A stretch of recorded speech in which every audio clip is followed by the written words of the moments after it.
Welcome to Not Milk Never Milk. Subscribe if you're lactose intolerant. You start now, open the back, drop the cassette into the chamber so the little flat end faces the K-cup side, and pull the leader across. Make sure the film perforations line up with the sprocket teeth. If the leader has a slot, seat it on the K-cup spool teeth. Once done, give a firm but gentle tug to remove slack and ensure the leader won't slip.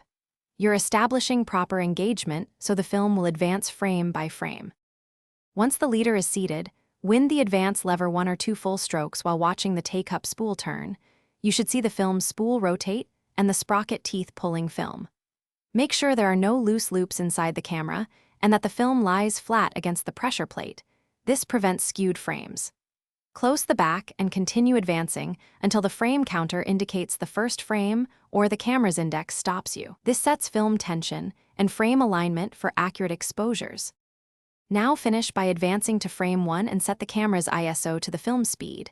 This ensures correct metering. If your camera requires blank frames, fire them until the counter reads 1. After shooting the roll, rewind fully before opening the back. If the film ever fails to advance or the spool doesn't turn, stop, open in darkness or use a dark bag, reseat the leader on the K-cup spool, and confirm sprocket teeth engage. Thanks for watching. If this was helpful, leave a like and consider subscribing. See you next time.